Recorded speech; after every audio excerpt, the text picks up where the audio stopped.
जब हम content optimisation की बात करते हैं तो हमने ये देखा कि हम कीवर्ड रिसर्च करते हैं और वही कीवर्ड रिसर्च करने के बाद हम ग्रुप्स बनाते हैं और ग्रुप्स को हम अपने कंटेंट में यूज़ करते हैं। लेकिन गूगल सिर्फ आपके कीवर्ड्स को ही नहीं देख रहा होता, वो पूरे कंटेंट को देख रहा होता है। इन पूरे कंटेंट में हमने सिर्फ अपने कीवर्ड्स यूज़ नहीं करने। अच्छी एसईओ तब होती है जब आप कीवर्ड्स तो यूज़ करते ही हैं, जो कि प्रोमिनेंटली हमने डेंसिटी उसकी मेंटेन करनी है, लेकिन आप अपने कीवर्ड्स को सपोर्ट करने के लिए कुछ रिलेटेड वर्ड्स भी यूज़ करते हैं।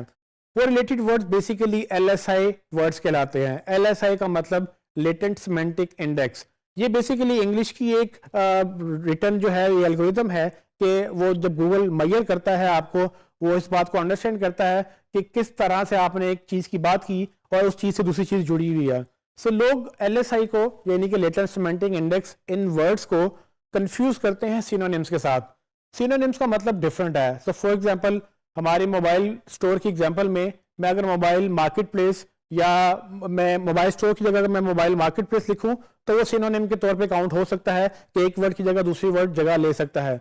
लेकिन अगर मैं सिर्फ मोबाइल फोन्स की बात करूं तो साथ जब आप बात करते हैं मोबाइल फ़ोन की तो गूगल इतना अंडरस्टैंड करता है कि अगर आप मोबाइल फ़ोन्स की बात कर रहे हैं तो उसमें एंड्रॉयड की बात भी हो सकती है, उसमें iOS की बात भी हो सकती है। जब आप iOS की बात कर रहे हैं तो उसकी कंपनी यानी कि एप्पल की बात भी हो सकती है। सो ऐसे कीवर्ड्स जो नॉर्मली जो है वो एक दूसरे के साथ पाए जाते हैं, उनको आप लेटेंट सिमेंटिक इंडेक्स वर्ड्स बोलते हैं। और ये इंपॉर्टेंट इसलिए है कि गूगल इससे भी जज करता है कि आपका पेज किस बारे में है। सो फॉर एग्जाम्पल मैं आपको एग्जाम्पल देता हूँ कि अगर आप बात कर रहे हैं मोबाइल फ़ोन्स की, तो जहाँ पर मोबाइल फ़ोन्स की बात हुई वहाँ एंड्रॉयड सॉफ्टवेयर की बात हुई, वहाँ पर iOS की बात भी हो सकती है, वहाँ पर एप्पल मोबाइल फ़ोन की बात भी हो सकती है। सो मोबाइल फ़ोन का मतलब ये है कि वो एक सर्टेन कैटेगरी से रिलेटेड है और सर्टेन कैटेगरी में कुछ वर्ड्स ऐसे हैं जो फ्रिक्वेंटली यूज़ होते हैं।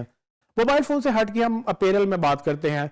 गारमेंट्स में अगर आप देखें, जहाँ कुर्ते की बात हो रही है तो वहाँ पजामे की बात भी हो सकती है। सो अगर आप सिर्फ कुर्ता बेच रहे हैं तो जरूरी नहीं है कि आपने पूरे पेज के ऊपर सिर्फ कुर्ता ही वर्ड बार बार यूज करना है। आप कुर्ते के साथ आप गारमेंट्स लिख सकते हैं, आप पजामा लिखेंगे तो वो कुर्ता पजामा एक सेंस बनेगी।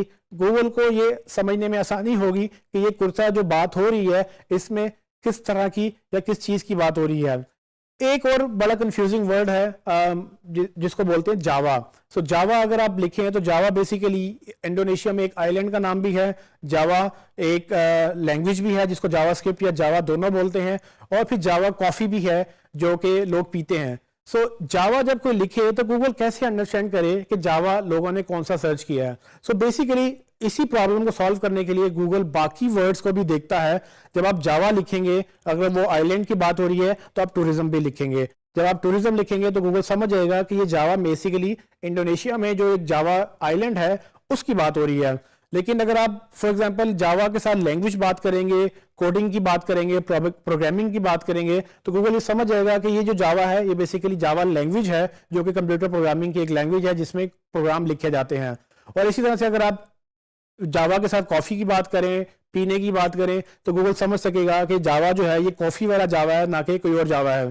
सो हमने ये मेक श्योर करना है कि अगर हम मोबाइल फोन की बात कर रहे हैं तो हम कोशिश ये करें कि हम उससे मिलते जुलते LSI कीवर्ड्स भी निकालें और जो है ना उनको हम उन पेजेस के ऊपर यूज करें।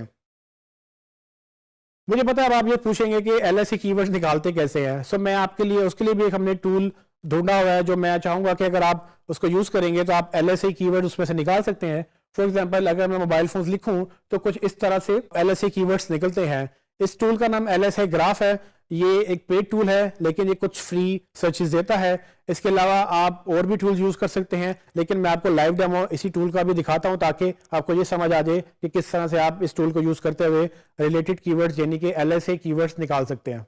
जैसे कि आप मेरी स्क्रीन पर देख सकते हैं कि मैंने LSI ग्राफ की वेबसाइट विजिट की है। आप ये वेबसाइट विजिट कर सकते हैं lsigraph.com से, और जब मैं इसके ऊपर जाऊंगा तो मैं यहाँ पे अपना कीवर्ड लिखूंगा जो कि मोबाइल फ़ोन है। आप यहाँ पे जो भी कीवर्ड लिखेंगे उसके अगेंस्ट वो आपको सर्चेस दिखाएगा कि कौन से रिलेटेड कीवर्ड्स आप यूज़ कर सकते हैं। इसको मैं वेरीफाई करने के लिए यहाँ पर क्लिक करूँगा। जब आप इसको वेरीफाई कर लेंगे तो आप यहाँ से जनरेट का बटन प्रेस करेंगे तो वो मोबाइल फ़ोन के अगेंस्ट एक एनालिसिस करेगा और वो आपको बताएगा कि इस वर्ड के साथ नॉर्मली और कौन कौन से वर्ड यूज़ हो सकते हैं। जैसे कि आप मेरी स्क्रीन पे देख सकते हैं कि अगर मैंने मोबाइल फ़ोन लिखा तो वो मुझे पॉसिबली LSA कीवर्ड्स दिखा रहा है, जिसमें how to make a mobile, Samsung mobile, Samsung phone, mobile phones for sale, cheap mobiles, मतलब डिफरेंट वर्ड जो ऑलमोस्ट एक दूसरे के साथ यूज होते हैं वो सब दिखा रहा है। अगर आप इसको स्क्रॉल करते जाएंगे तो काफ़ी आपको डिटेल्स में ये इन्फॉर्मेशन मिल जाएगी। सो आप कोशिश ये करें कि जब आप कोई पेज पे मोबाइल फ़ोन के अगेंस्ट ऑप्टिमाइज कर रहे हैं वो पेज, तो उसमें ये वर्ड्स भी यूज़ करें।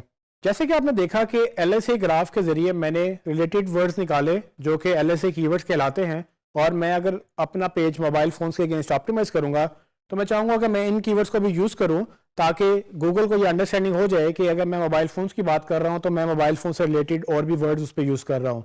ये नेचुरल बिहेवियर में भी ऐसा ही होता है और गूगल भी यही चाहता है कि अगर आप इसको बिल्कुल नेचुरल वे में ऑप्टिमाइजेशन करें तो वो भी आपको पसंद करेगा, वो भी आपको पेनलाइज या पेनल्टी नहीं डालेगा, क्योंकि उसको ये लगता है कि अगर आप ज़्यादा जोर लगाएंगे, अगर आप ज़बरदस्ती करेंगे कंटेंट में कीवर्ड डालने की, तो हो सकता है कि वो आपको पसंद ना करे और वो आपको पेनलाइज करे, ये नहीं कि आपकी रैंकिंग ड्रॉप कर दे। सो आपने ये ध्यान रखना है कि जब आप कोई भी कीवर्ड यूज़ करें उसके आप LSA वर्ड्स भी निकाल लें। कोई भी आप फ्री टूल यूज़ कर सकते हैं और उस तरह से आप LSA वर्ड्स यूज़ करके अपने पेज में उसको उसी तरह से ऑप्टिमाइज कर सकते हैं।